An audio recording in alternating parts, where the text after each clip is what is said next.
with tennis, badminton and table tennis, so the movement of the limbs, I was affected on the right side, so it was trying to adapt to being left-handed, and that was hard. But writing, it was easy for me because I was already left-handed writer. And then when this side got stronger, then I started trying to get back in. But then sometimes, every now and then, I find myself still going for the left side. So you do adapt. Well, initially I completely lost my left-hand side, and I still have no real use of this left arm and hand. And if you want me to look over my left shoulder, it becomes an interesting exercise because it requires muscles that don't want to work.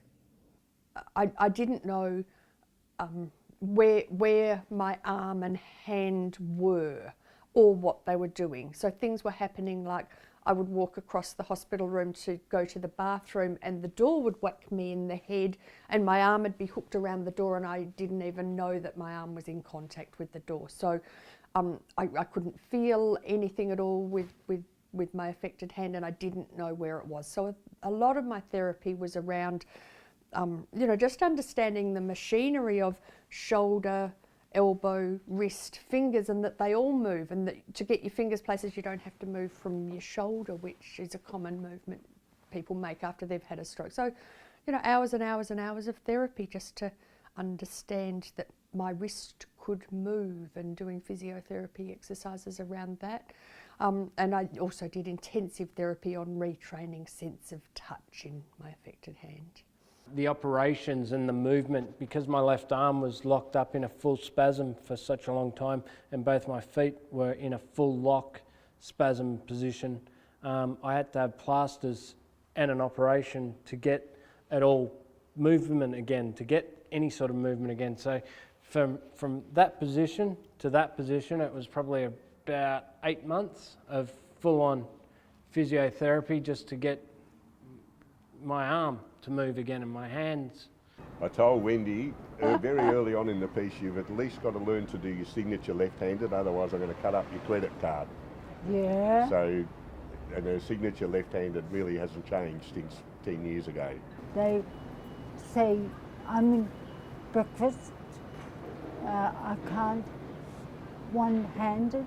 How I'm going to put some sugar in my coffee or butter my toast. I can't do that. By the time you get finished, I can't eat. So I lost a lot of weight. One of the most terrifying things for me is I'm a journalist, and I also dabble a little bit in art, and I learned to draw before I could write. And so drawing and writing have always been really important things to me, and so I had a lot of, obviously, free time. Being in a stroke ward, not much to do, and taking those two things away from me were absolutely devastating and terrifying. I never want to go back to that place where I can't write or I can't draw or I can't communicate as freely as I would want to. When I was young, I used to be quite keen on art, and I always said I'd take it up again when I retire. I lost the feeling of that finger, and with all the rehab, I got the finger operating again. But I used as a rehab. I took up art again.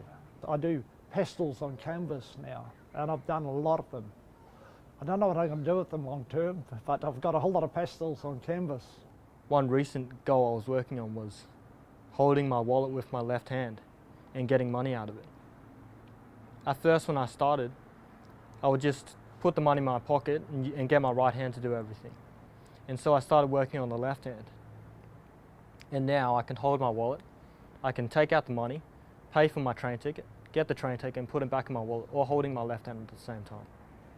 My newest goal is to be able to shake hands, and I can now get my hand up and I have to learn to open it and shake someone's hand.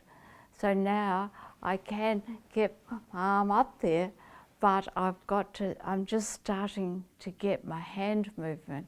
So we're hoping that I'll achieve that in a few months.